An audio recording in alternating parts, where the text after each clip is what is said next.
And at 10, the discovery of Remnant. The discovery of Remnant is only really described to us in the original novel series, with William learning about the souls of the missing children being basically infused into the endoskeletons of the original 5 animatronics. He melts them down to make the fun times, but this is when his goal changes. Originally, he, from what we can tell with our limited information, was just killing for the sake of it. However, now he had a purpose. He wanted to find the key to eternal life, to immortality, whether it be to bring maybe an extra child back, or to keep himself in the land of the living. The moment William discovered Remnant, he totally changed his game plan. However, that's the importance to the FNAF story. To us, it could be when we discovered how Remnant was made in the Fazbear Frights books, when Dr. Phineas Taggart discovered that agony was the most powerful human emotion, and that the act of possessing something in the FNAF world was just your extreme agony latching onto a nearby object, which explains why it happened to the children, and then to William, which I'll talk about later on. And at 9, Missing Children's Incident. The Missing Children's Incident is really what started the FNAF series. It's also a tongue twister. It's a mystery that we all gravitated towards when we started looking into the first game, and it's the incident that really popularized the series, aside from it being terrifying. The incident has gone down in history as one of the scariest and most convoluted things in recent years, with whole threads being dedicated to why or how it happened, along with how William got away with it, since the suits were literally leaking body fluids like a rotting corpse would, and no one checked them out. It's incredible how far the series has come from just that one moment, and it being the catalyst for everything else. That makes it pretty important and very deserving of our number 9 spot. And before we get any further, if you're enjoying this video or just like the FNAF content in general, be sure you're hitting that like button on this one and all the videos to come. It really helps us out and it lets us know what you want to see more of. And at 8, scooping. The first scooping of the series was that of Elizabeth Afton, the Afton family daughter. The one that was probably going to make a lot of mistakes in high school and college, but at least she wouldn't have been as bad as her father. But then she went and ignored him, resulting in her getting scooped by Baby and getting crushed, thus possessing the animatronic, which is freaking terrifying to begin with, but I think that Scott was trying to teach his kids to listen to him, honestly. This event, while not the start of William's killing spree, is a pivotal moment in the series as well, because while he discovered the Remnant already, now he had a personal stake in the matter. His kid had possessed an animatronic, and the key to life in this Remnant was also the key to keeping his daughter alive, and making sure that she could live forever, even if he used her to kill Henry in FNAF World, but that's beside the point. Her scooping is also what we believe made Crying Child scared of the animatronics and the inspiration behind the Nightmare animatronics' stomach mouths, which ended up coming into play during the Crying Child's death later in the timeline. Probably the same week, if we're being honest. Also, the FNAF series is like 3 or 4 years younger than Skyrim. That's it. And at 7, Scooping 2, Electric Boogaloo. Michael's scooping, however, defined the next parts of the series as a whole. We learned that he's working to right his father's wrongs, and we think that he's been doing it the whole time, even though it could have been Henry. Check the link in the iCard for the theory on that. But Michael's scooping was different. Instead of him dying, we see him get filled with Ennard and then used as a skin suit to walk around in the world. We see his skin rot or bruise as it turns purple, drawing enough attention that Ennard thinks it's a better idea to roam the sewers as a mess of animatronic parts. But then he lets us know that he's coming after his father, so much so that once he traps him in Pizzeria Simulator, he stays there to make sure the deed is done, but it's not. And Michael gave his life in order for his father's reign of terror to end, but is this the last time we've seen Michael, or is always coming back hereditary? Only time will tell. Maybe reincarnation is a thing in the FNAF series. It very well could be.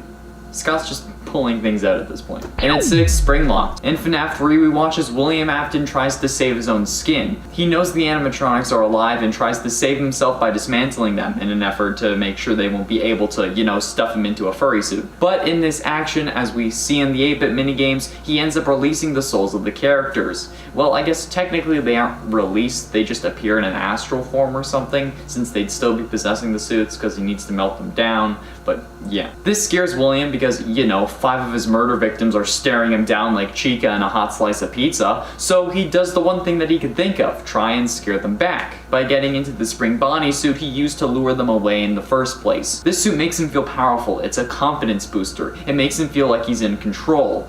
A weird way to express a dom kink, but okay, I'm not judging. However, he does this so fast and the room was so moist and wet that instead of scaring them, he gets himself snapped. The spring locks fail and the suit shoots plenty of tiny and large bits of endoskeleton metal into his body, causing him to collapse and convulse, oozing blood like the kids in their suits. But this causes so much hassle because now, 30 years later, when he is set free, he can still kill. He isn't the frail old man that he should be. He has the strength of the animatronic behind him, and he's gonna use it. Halfway through number 5, Bite of 83.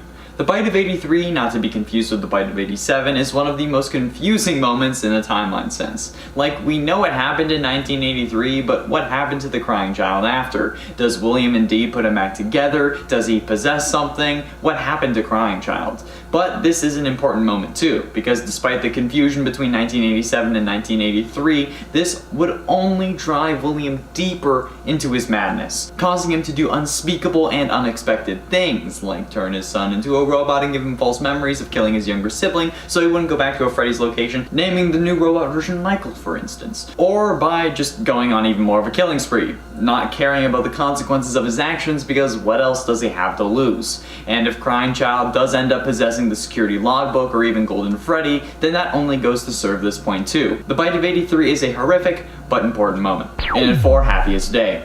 The Happiest Day minigame from FNAF 3 was planned to be the end of the series. Scott said that the game was meant to be the last, but people were disappointed with the Springtrap jump scare, so he made FNAF 4, which makes sense now since it's pretty much an overcorrection. That's why those animatronics are so damn terrifying and horrific, and why FNAF 4 is listed as the end of the original FNAF story. The souls at the time of FNAF 3's release are in fact set free, hence the good and bad endings, but come FNAF 4 and more so sister location, we learned that this isn't the case, since the remnant metal used to make the fun times is actually made of the remnant from the original 5 kids, which causes some interesting plot holes but could help explain a lot. Like, the children's spirits could have been released, but the metal was still infused with their agony perhaps, allowing it to be more conductive for spirits, hence why Elizabeth possesses baby so quickly, or something along those lines maybe, I don't know. The horrific implications of the original ending to the series make this one of the most important FNAF lore moments, especially if it had ended there. Imagine if it had. Imagine how simple the games would have been if it just ended in FNAF 3. And that was the ending. We set the spirits free and that was it. We were good. Didn't work.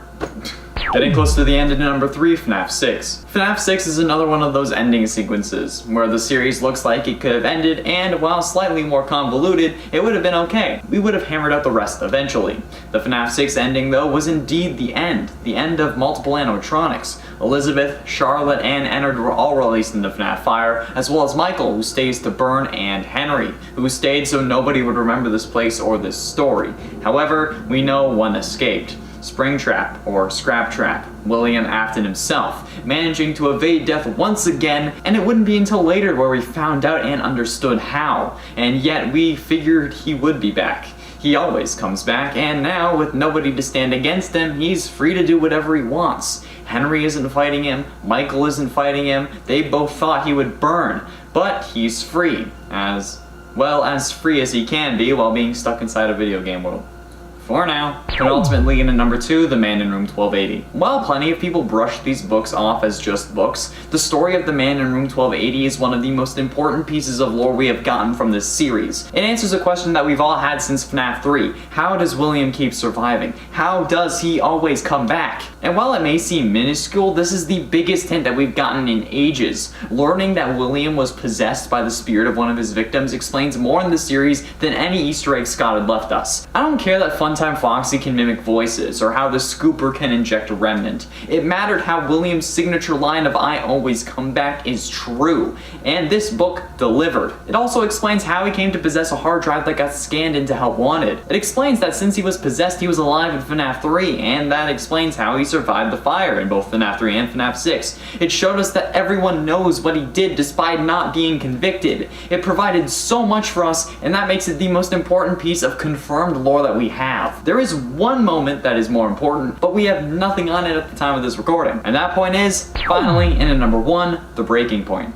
The breaking point in this scenario is referring to the moment William started killing. We don't know when it was, we don't know why it was. To us, it's just always been a thing. And I wouldn't be surprised if there was an incident before that of the missing children's from the first game that was just his first kill. We don't know what drove him into killing, and there's no way that would have been the first, right? Nothing has been confirmed or even presented in the games. There are hypotheses that it was due to his wife or lover dying, perhaps due to childbirth, or that it was because one of his children died, but we know that can't be true unless he had another kid that we haven't seen, because he had designed animatronics to kill before his children died. There were really no indicators as to why he started on his mass killing spree. It could just be that he's insane and wanted to do it, or maybe he wanted to unlock the mysteries of life, or maybe it was just an accident the first time but then he got a taste for it. We don't know, and we don't even have any evidence to go off, so all of this is just hypothesis and guesswork. It can't even really be educated guesswork because we don't know enough about Afton himself to make a real connection. Like, we don't understand him as a person, if you kind of get what I'm saying. We know parts of his story, but we don't know what's in his brain, and that's what we would need to make an educated guess, at least from the crime shows I've watched. In attempt to kill a Charlotte. In FNAF 2, and even more so FNAF 6, we witnessed the murder of Charlotte Emily, the daughter of Henry Emily, one of the creators of the Fazbear restaurants, at the hands of his business partner William Afton, the Purple Guy, the man with more titles than Daenerys Targaryen. This moment is really the moment that starts the whole series. While yes, William had killed before this, him killing Charlotte allows the other animatronics to come to life, as we see in the Give Gifts Give Life minigame. If William had never killed Charlotte, maybe he would have gotten away with everything. The kids wouldn't have been able to possess the animatronics, and William would have never gotten spring locked. You think Golden Freddy is the one you should not have killed? Dude, he'd be fine right now if he didn't kill Henry's daughter. And at 9, Fazbear Frights. There are currently 5 Fazbear Frights books in existence, with another set to release probably in November, Blackbird. There were originally only going to be 5 Fazbear Frights books before Scott got a deal to make more, because you know, FNAF brings in the money. Also, for those of you saying we milk FNAF, have you looked at the views? We released a video that was top 10 weirdest VR games you need to play. That hardly got 1K views recently. FNAF videos hit 5K at least each time. So stop telling us we milk FNAF, we know. But now they're getting another 2 books. While this in and of itself is scary, the real horror comes from the stories within. Sure, this doesn't take place in the main FNAF game continuity, but it's still its own canon with its own lore, and these things have some deep lore for themselves, as well as in the games in general. More on that at the end. But these things have had lore reveals like how Remnant works, how Possession works, how Michael Afton is the Foxy Bro, but he's also just a reincarnated version of the Crying Child. There have been so many reveals among these terrifying stories, it's hard to ignore them. Don't ignore them at all. Or me for that matter. And it 8, facial recognition. The toy animatronics were created with the express purpose of adding facial recognition so that they could detect anyone wanted by police and try to catch a killer. Due to the original missing children's incident, which is weird, but like, whatever. You could just make sure that people don't come in unless they have children. The fact that the restaurant felt it necessary to add facial recognition to its animatronics and then tasked the man responsible for killing the children with adding that facial recognition, it's meant to catch him. Okay, that's terrifying to say the least. Honestly, one of the scariest things we haven't seen but only heard about. It sends a shiver down my spine. That's real horror. Not these jump scares and crap, but that, it's just, oh my god. And at 7, Midnight Motorist. If we were right about our original interpretation of Midnight Motorist, and it's really after William killed Charlotte, then this has got to be one of the freakiest scenes in all of gaming. One of my biggest fears is the thought that anyone we walk past could secretly be a killer. William killed Charlotte and then just drove home. He went to Weenie Hut Jr.'s and nobody there just knew what he had just done. He came home and talked to his son like nothing had happened. And then he said his son will be punished when he gets home? It's terrifying. These kinds of moments are the ones that stick with you, if you think about it in the right way at least. The guy we see on the subway could have just escaped police, or the guy who makes our latte in the morning could have killed someone the night before, or could be planning on it later tonight. It's the reality of the world we live in. It's one of my biggest fears and something I think a lot about, which honestly explains why I resonate so much with the series. And at 6, Pizza Party. The pizza party ending in FNAF VR is another one of those stick with you moments. With jump scares, the fear goes away quickly, but with things like this, it can affect you for days to come. And especially with someone like Glitch Trap, it makes you rethink everything you know. Is that guy just a furry, or is that secretly his murder suit that he wore to the convention ironically? The pizza party ending, in case you don't know, is the final minigame in FNAF VR. It only unlocks after beating every other minigame and its blacklight version. However, this is some intense stuff. Your goal is to to make it backstage, where Glitchtrap has laid out pizza, cake, and some of your friends for you. Bonnie and Chica sit on the sidelines as Glitchtrap pulls back the curtain and ushers you closer. Where's Freddy, you may ask? Well, Freddy's there, he's just on stage, waiting for you to join in the singing. Let's do it like a round. Soft kitty, warm kitty, little ball of fur. Soft kitty, warm kitty, little ball of fur. Soft kitty, warm kitty, little ball of fur. Happy kitty, sleepy kitty, purr, purr, purr. No? Just me? That's normal. Halfway through at number 5, Baby Charlotte. The big reveal in The Fourth Closet, the third and final novel in the original FNAF book trilogy, was that the main character Charlie was actually the third in a group of 4 robots created by her father after she was killed by Afton. That's what the title is referring to, one closet for each of those robot versions. However, it was also revealed that this robotic version of Charlie is also the circus baby animatronic, who can switch between her looks using the pins that we see in Sister Location and on the blueprints. It's honestly terrifying. Okay, thinking about the fact that this robot was realistic enough to get someone's gears turning, but then can transform into baby at a moment's notice, I guess that's why people keep saying that baby's thick. Or maybe it's just because y'all are into some weird stuff. Probably the latter. And at 4, the Twisted Ones. The Twisted animatronics are basically the book equivalent of the Nightmare animatronics from FNAF 4. This novel, the second in the original FNAF trilogy, was our first introduction to the illusion sound discs that we see inside of Funtime Freddy and Sister Location. The Twisted Ones are half organic, half robotic animatronics that are monster versions of the ones we already know, like Foxy, Freddy, Chica, and Bonnie. Their main goal is to blow up and then act like they don't know nobody, and then trick kids into trusting them using the sound illusion discs and kill them, bringing their body back to William for experimentation with Remnant. How fun. They use the sound discs to look different to every kid based on that child's memories, which is horrifying when you think about it. Hell, one kid may see a dead parent and then get killed because they wanted to see their father again or something. It's hella messed up and hella creepy. These things bury themselves during the day and only come out at night after digging themselves out of their own graves. It's terrible.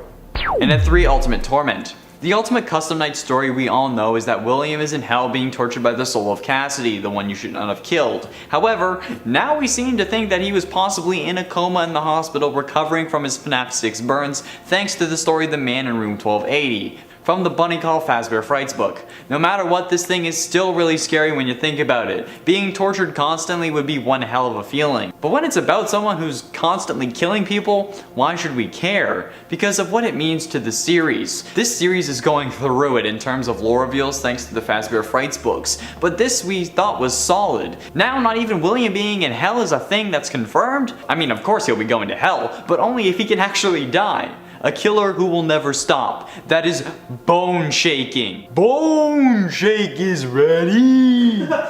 And at 2, Vanny.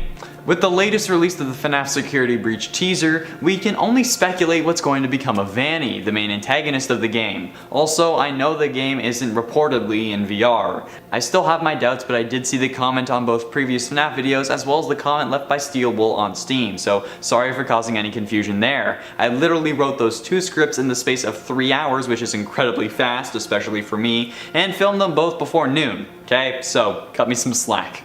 Anyway, we don't know much about Vanny at the time of this recording, but she's still pretty scary. The way that she talks and the fact that she's possessed by Glitchtrap just makes it really send a shiver down your spine. Especially when you think about the fact that she's probably taunting her son, or at least a close family member. Hell, it may even be Tape Girl. We never learned Tape Girl's name. I thought it was Susie thanks to the Chica animatronic from Health Wanted's Pizza Party ending, but maybe not. Maybe it's Vanny.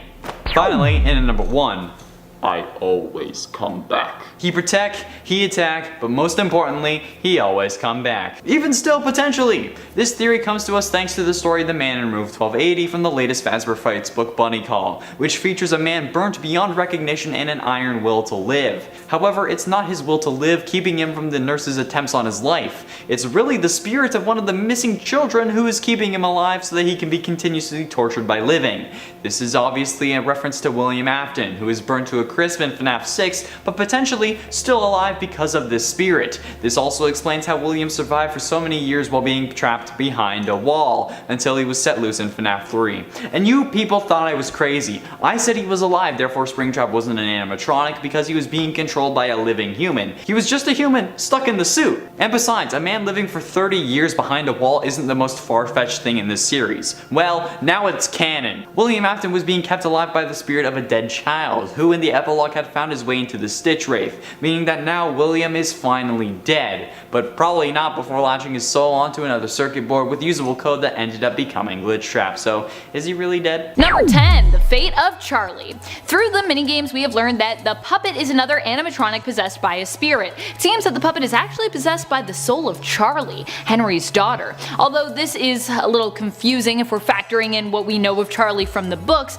to try and tie that into one timeline. But if we just ignore the timeline part of it for now, which with FNAF I think is usually best, Charlie was Henry's daughter, a strong and independent girl who was killed during a visit to Freddy's restaurant, trapped outside, possibly having an allergic reaction and tragically dying out in the rain. Her spirit then went into a nearby animatronic, which happened to be the puppet. Number 9. Bite of 83/87?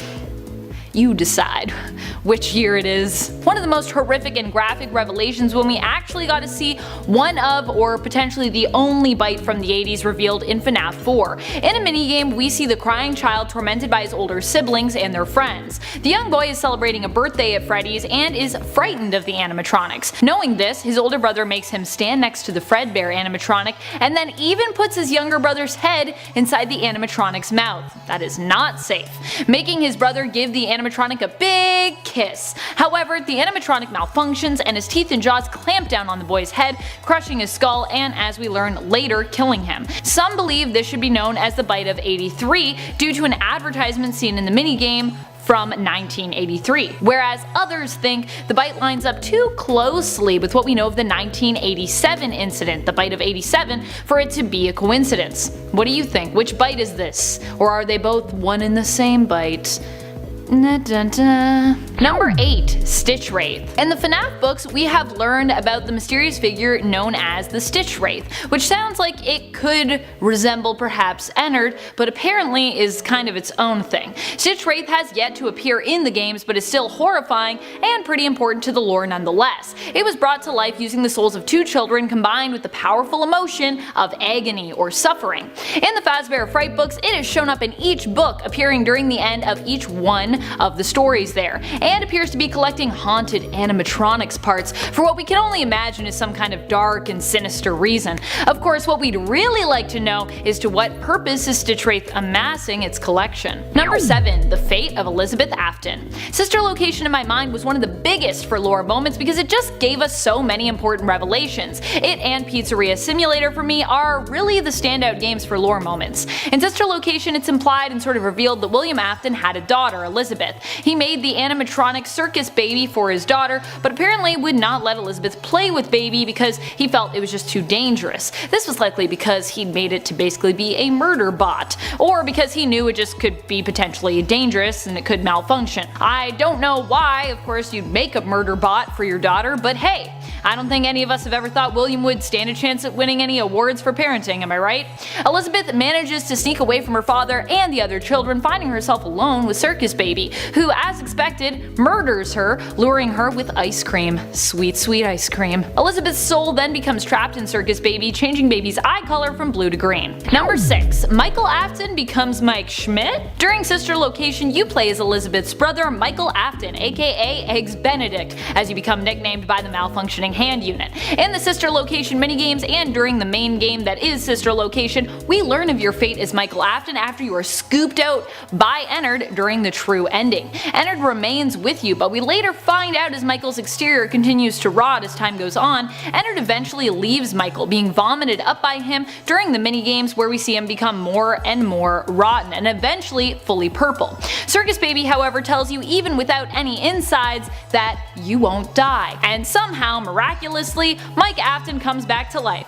just like that. It's then theorized that Michael Afton after this point became Mike Schmidt, changing his name and becoming the other Michael that we come to know as the protagonist in FNAF 1. Number 5. Remnant. Considering that the revelation of the importance of Remnant was also attached to the scooper we saw used in Circus Baby's entertainment and rental in FNAF's sister location, the substance itself is involved in a pretty scary and important lore moment. Remnant also appears in Special Delivery and is used there to power up your animatronics, in a sense, giving them life. It seems to be the life essence of the animatronics in the games. Based on what we know from the games, this implies that Remnant is basically a soul or a collection of souls, but in the books it's even implied that Remnant could be created out of intense distilled emotions, such as primarily suffering and agony.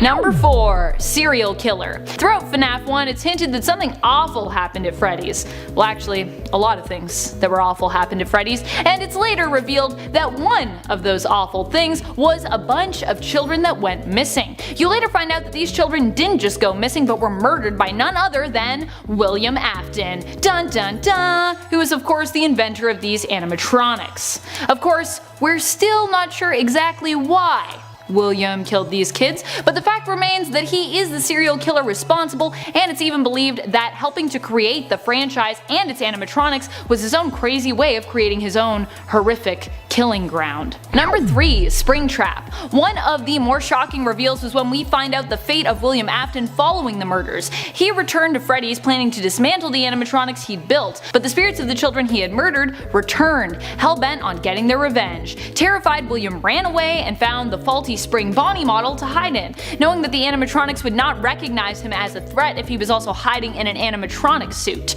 This part of his plan of course worked out, but due to William laughing at the thought of his own victory, which really he probably should have waited until the animatronics were gone, and due to water leaking onto the spring locks, the locks gave way, impaling William and killing him within the suit. His own soul then became trapped within that suit, as did his corpse, giving us the terrifying antagonist for FNAF 3, Spring Bonnie, the only animatronic in that game who could actually kill you, because all the other ones were just hallucinations or ghosts. Number 2. Freeing the souls. At the end of Pizzeria Simulator, we learn that we have unknowingly been running the pizzeria for a greater purpose that was previously unknown to us. Our boss, who we suspect to be Henry, which was William Afton's partner, has hired us, Michael Afton, as the manager of this pizzeria so that we would lure in all the evil and possessed animatronics. Once all gathered, our boss reveals that now it's time to end the cycle of bloodshed and let go and move on from the tragedies tied to Freddy's franchise. He urges the animatronics there, including a version of Circus Baby and William Afton's Springtrap, to be still and give up your spirits. They don't belong to you. Thus seemingly ending the murderous rampage of so many villains that we'd known, and in theory ending his own life as he is nearby, and the life of you, the manager, Michael Afton, when he burns the pizzeria to the ground. Number 1. Glitch Trap. During FNAF VR Help Wanted, we learned about the fact that somehow William Afton was still able to survive through an animatronics chip being scanned into the Help Wanted game, used to help create realistic replicas of the old animatronics. Somehow, this allowed some part of Afton to manifest, becoming a malicious code that was unable to be deleted. Help Wanted is such a meta game. It's games and games, and these games, this is a game in the world, but it's also a game in our world. What's real? What's reality? I don't know. So, even though William Afton was burned down with the rest of the animatronics in Pizzeria Simulator, we learn in Help Wanted that he somehow has managed to survive, and has managed to even recruit someone to potentially aid him in escaping the confines of his digital prison. It's more than likely that we'll learn even more about Glitch Trap in FNAF 8 Security Breach.